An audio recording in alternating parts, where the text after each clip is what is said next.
Hello Sagittarius, Sun, Moon, Rising, and Venus signs. Kamusta kayo?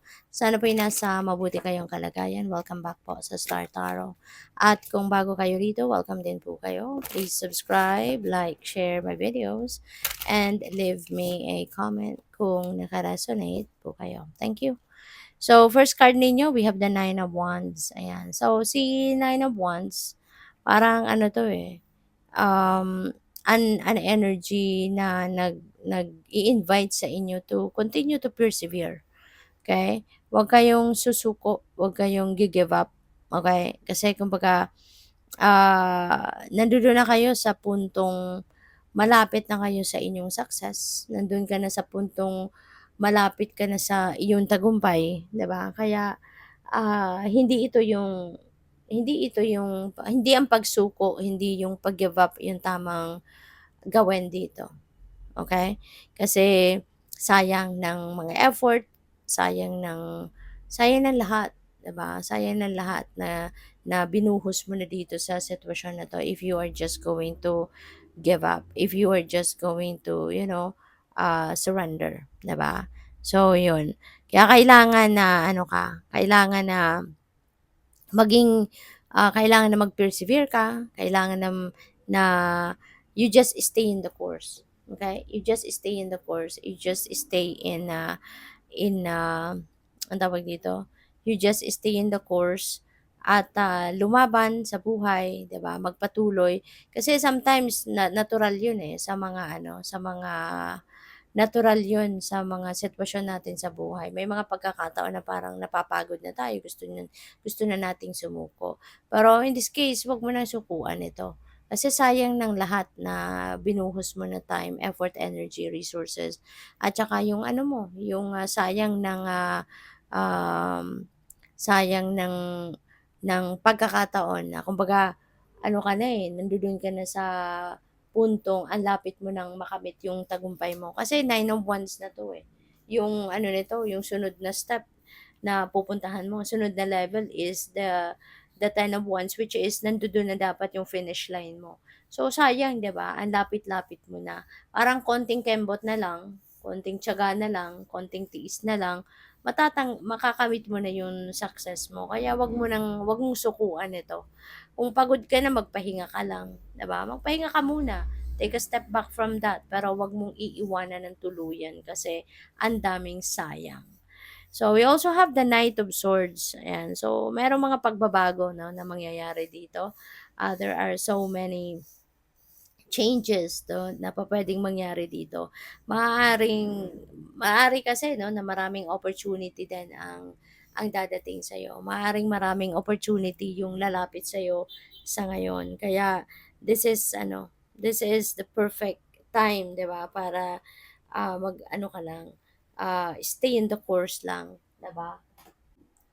At malay mo 'di ba, yung isa sa or ilan sa mga opportunity na kakatok sa'yo dito, ito pala yung talagang mag-e-expedite 'di ba, ng success mo. Kaya, go for it lang, 'di ba? So, what else? We have Two of Pentacles. So, maaari 'no, speaking of opportunity, baka meron ditong hindi lang iisa talaga na oportunidad na dadating. There could be more than one, more than two or three, mga ganyan. Kaya kailangan mong magmini-mini mo 'no, kailangan mong pag-isipan mabuti, kailangan mong mamili kung alin dito 'no, yung ano mo, kung ano yung pipiliin mo, 'di ba? Kung alin dito yung magiging choice mo. So, there could be an important decision na kailangan mong gawin dito sa pagpipili ng mga opportunity or pupuwede rin na ano 'to sa'yo, panawagan for you to bring the balance back in your life.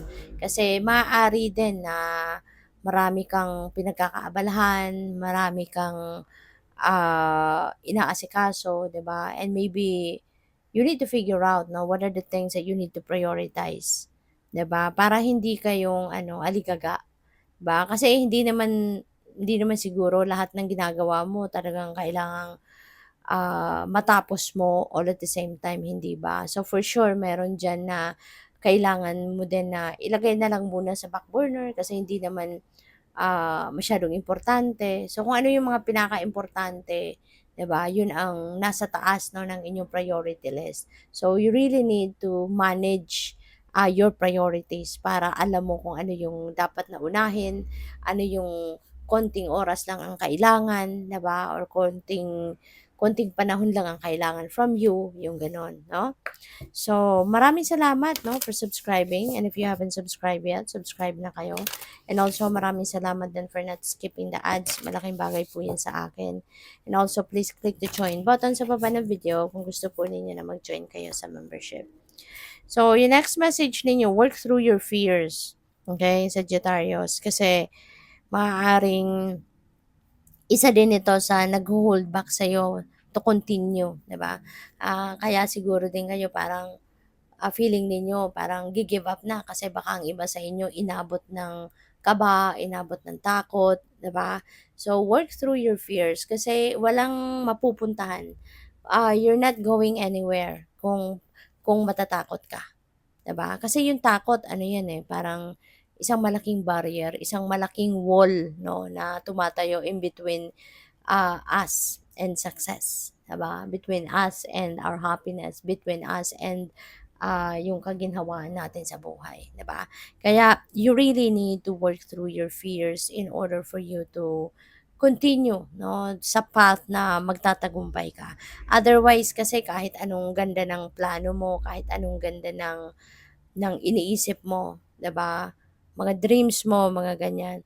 Kung ikaw ay matatakot, 'di ba? Walang mangyayari, 'di ba? Kahit nandiyan diyan lahat ng resources na kakailanganin mo, gagamitin mo para sa kung ano mang binabalak mong gawin.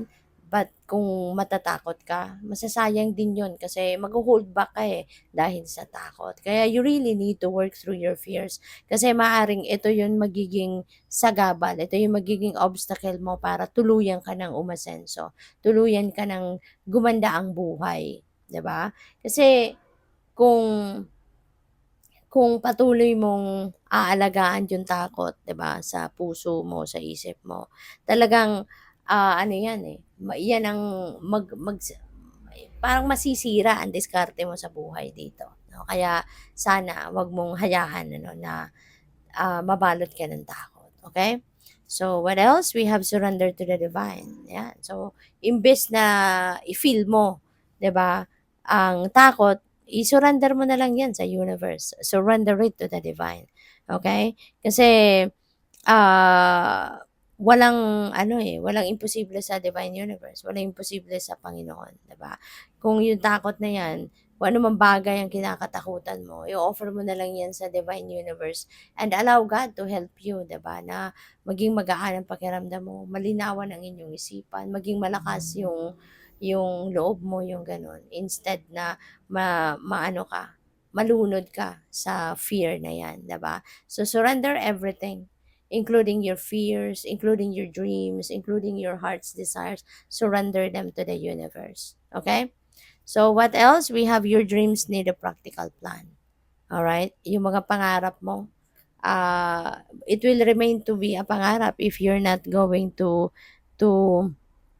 take action towards that, 'di ba? And then siyempre mas maganda rin ano na pinagpaplanuhan ang lahat. Mas magiging effective 'no yung galaw mo, mas magiging productive ka, 'di ba?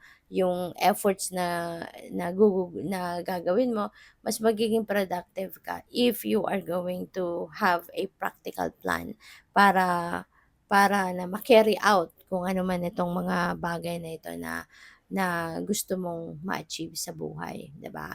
Mas maganda kasi na may plano ka kasi, kumbaga kalkulado mo na ang lahat, planado mo na ang lahat, ano yung alam mo na sigurado ka na kung ano yung mga gagawin mo, anong mga steps na kakailanganin mo, 'di ba? So, kaya maganda 'no na pagpaplanuhan ang lahat at, yung pagpaplano na doable 'no, yung plano hindi hindi naman puwede yung napaka-imposible namang magagawin na kailangan mo pa ng sobrang ang daming taong kakailanganin or mas maganda yung practical 'no, yung plano lang para doable at feasible.